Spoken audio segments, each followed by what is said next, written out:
What is going on, guys? We have got an awesome battle this week between two absolute demons of the OU ladder. This was a super fun one to watch. These guys are both very high-level players, so they were really good plays all the way through. It was awesome, awesome, awesome. Now, before we go ahead and do the 90-second team preview like I do, I did want to go ahead and do a new section for 30 seconds. I'm going to do a comment of the week. My channel is all about analysis and improving, and I had amazing comments last week, and so I'm going to go ahead and review that right now. Boom. Okay, so guys, this week's comment of the week is from DJ the Legend. Shout outs to you, man. You actually pointed out that I misunderstood this sequence of events. So at this point, our opponent has Volcarona and Lele. And if we had killed their Lele, if we stayed in and killed it, which I said was a risk for them, they would have just gotten a free Quiver Dance with Volcarona. So Lele was always clicking Psychic no matter what, because it would kill our Lele if it came in, and the only way they lost is if they doubled, we doubled, and then they gave us something with Lele, which they almost never would. Okay, I barely made that. So let's go ahead and get into this week's 90-second team preview, guys. All right, guys, so starting off with role identification, I'm going to do this from the perspective of iNasty, the Unaware Quagsires. Just I had to pick a side. So looking at role identification and rocks, what I see on Kuzi's team is a Landorus and a Heatran. So either of those could have rocks. Pex could have Toxic Spikes. Not super common, but it could. In terms of defoggers, I see a Tornadus and Landorus. So that's what we got to watch out for in terms of hazard removal. Almost certainly Tornadus. Thinking about sustainability, I'm going to guess Kuzi's team has more just because they do have Tornadus and Pex, which are regenerator Pokemon. But that said, iNasty definitely has a pretty bulky team with the Corviknight, Blissey, Tapu Fini, Buzzwole. You get the idea. Now, talking about their threats, Dragapult is always a monster, of course. And that's, I think, kind of probably the biggest one. The rest of these look kind of bulky pivot. So I think in terms of big threats, I'm looking at that Dragapult. Now, our threats, I am seeing Blacephalon. So if we look up here, we can see Blacephalon can take out 3 of their team. And if we get really any chip at all, it can basically take out everything but Dragapult. So, also, Zeraora. Look how many things Zeraora can beat. The only issue is as long as they have a Landorus, or Zeraora won't take anything because that Lando will come in every single time. Thinking about the overall matchup, I think this is a pretty even matchup. So I think the game plan for the Unaware Quagsire would be probably to try to abuse that Zeraora as much as they can, get rid of any leftovers on Lando, and just try to wear it out so Zeraora can sweep. Not quite, guys. I'm working on it. 90 seconds is hard, y'all. 90 seconds is hard. All right, let's go ahead and get into the battle. All right, everybody, let's go ahead and hit play and get another hype live reaction video. Super pumped about this because the last one, the response was amazing, so you guys rock. Okay, so just looking at these teams. Ooh, Whirlpool Fini, not great for Toxapex. Okay, guys, in this battle, I want you to pay close attention to the number of times these regenerator Pokemon come in and to how frequently each of these people are swapping and attacking. All right, back to the video. Not great for oh, Shed Shell. Okay. Still, that's really high value for iNasty for the Unaware Quagsire against Kuzi? I don't know. But they do have Roost on Kieran, but that's a free rocks for iNasty. So that, oh, shoot. Let's go to slow. I forgot about that. Normal's just too quick. I feel like you really can't react in time or think through like what in the world you're watching. So, ooh, Heat Wave. Corviknight's weakened. What does that do?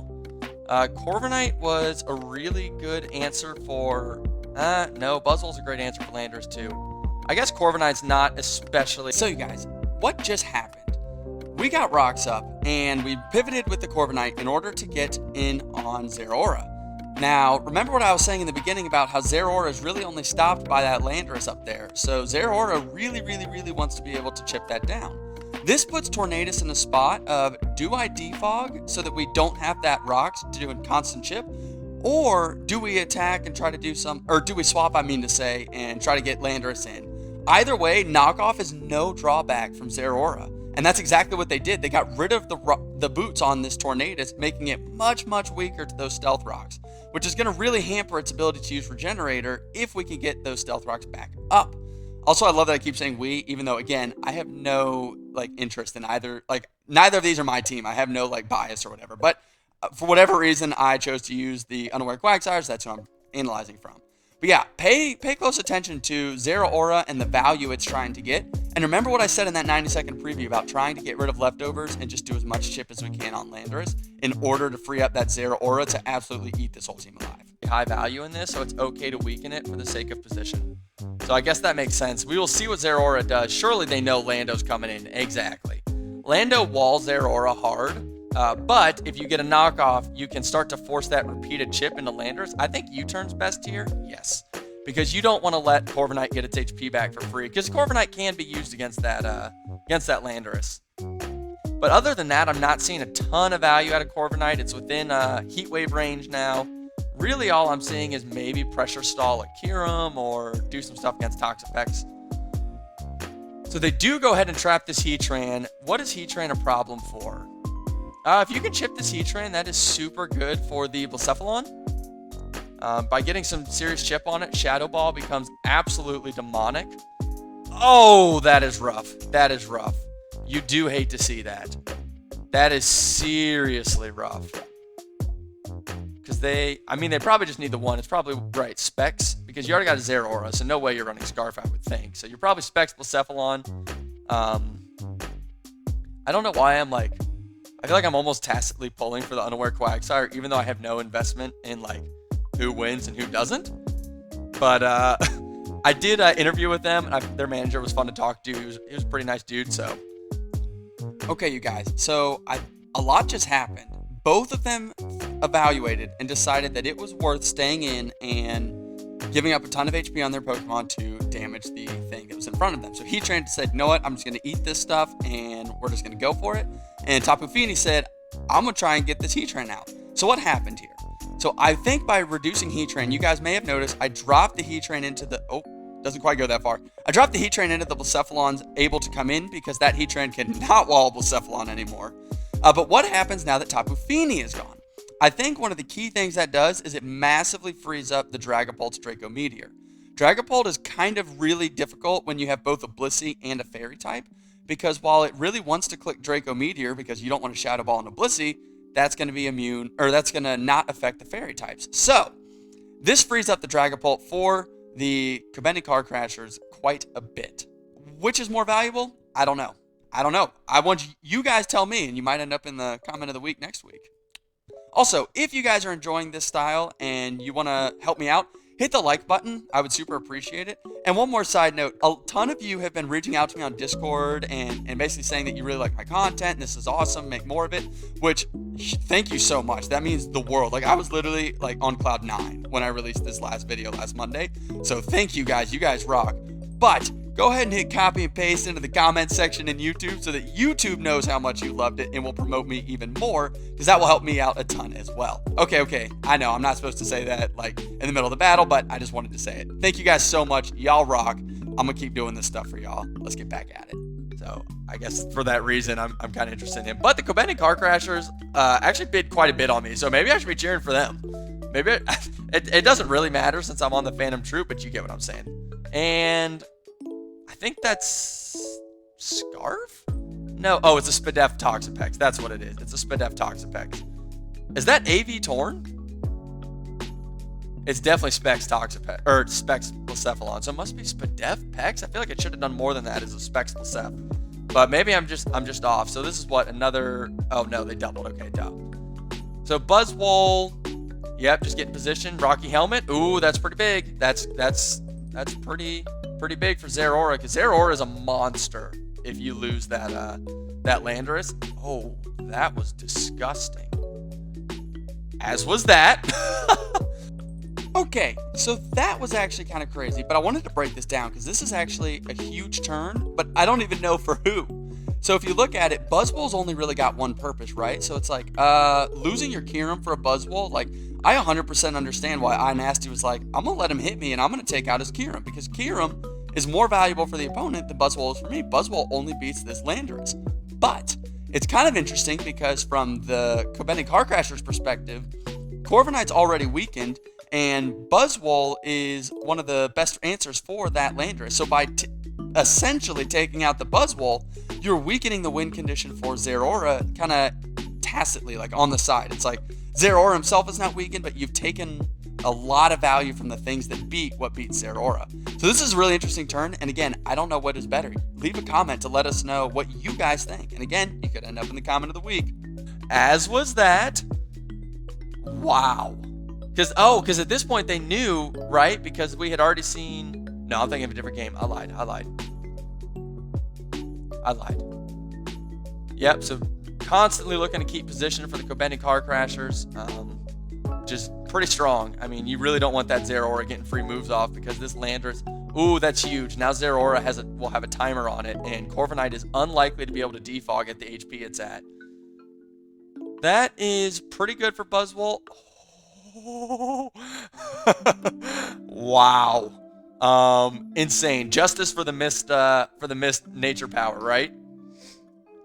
Oh, what? What? The odds of that? That's a 95 base accuracy move. 5% is 1 in 20. That's a 1 in 400 that they missed both of those. Kobeni Car Crashers, that is actually robbed. 1 in 400 you missed 2 in a row like that. 1 in 400. Does Pex stay in? No, it does not. They're not going to let that Corviknight get its HP back. Which is actually starting to become an issue because that Buzzwole is pretty low. And we know it's Rocky Helmet, so it's going to have a hard time keeping HP for that Landorus. Here it comes. What are we talking? Play Rough, probably? Another knockoff. Okay, so no Play Rough on it, most likely. Because knockoff just, you wouldn't click that if you didn't have to. U-turn here. Oh, they do, in fact, Earthquake. That is pretty valuable for the Unaware Quagsire. I would almost want to Ice Punch here, though. Like, I understand the desire to roost. Oh, but you got a Blissey. Yeah, what am I saying? You got a Blissey. You're not scared. They do Draco, which I think is actually generally the correct move with Dragapult into Blissey because you want to put it in a spot where it feels like it has to soft-boiled. So trying to put it down as low as you can is pretty valuable, but they are at enough HP that they could take 2. Here comes a Seismic, right? Oh, they actually tried to soft-boiled on the Heatran. So that's really unfortunate for Blissey. Critical hit. Wow. I don't know that matters because it looks like they're kind of full committing to the Blissey. My gut is saying that Zeraora is becoming a serious issue.